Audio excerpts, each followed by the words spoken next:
अरे का ये गोरी, का हो? अरे कहाँ जात हो? हम जाते तबले तू टोक देहला। अरे तो वो पूछे थे कहाँ जात हो? जाते सुभाष की है। अच्छा छपरा जात हो? हाँ हाँ सुना बोला। अरे काहे जालू आरा छपरा, अरे पहन के रेड कलर के घघरा। अरे काहे जालू आरा छपरा, पहिर के रेड कलर के घघरा। चल जौनपुर का खियाई दी मुरैया ना।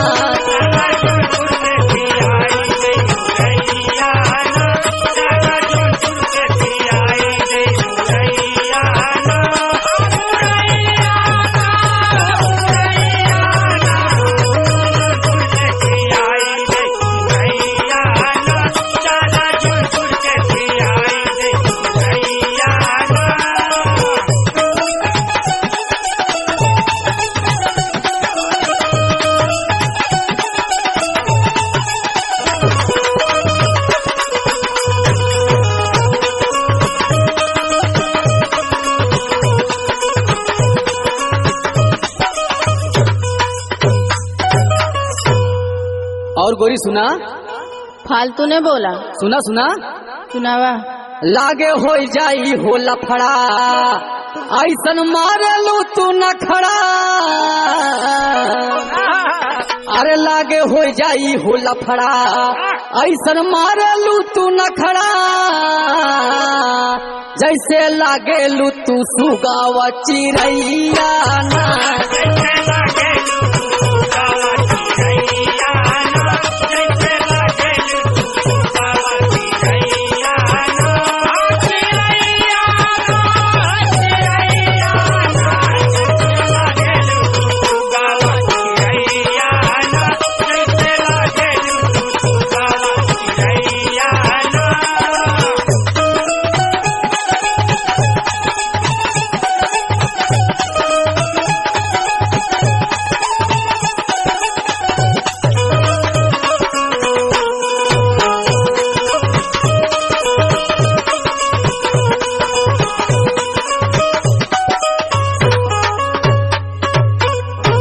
और सुना ए गोरी, बोला।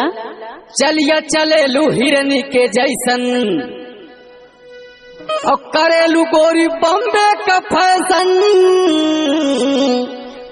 चलिया चलेलू तू हिरनी के जैसन, और करेलू गोरी बम्बे का तू फैशन।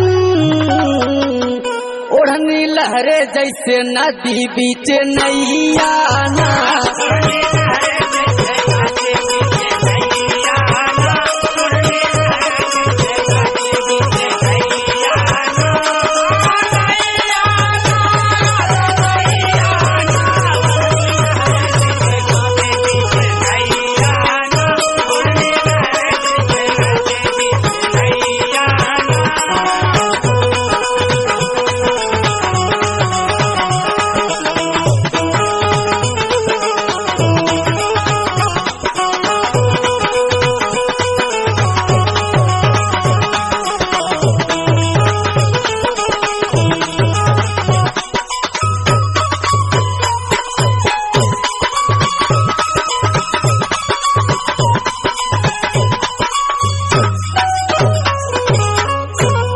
अरे ए धनिया तनी सटियावा, सुना सुना।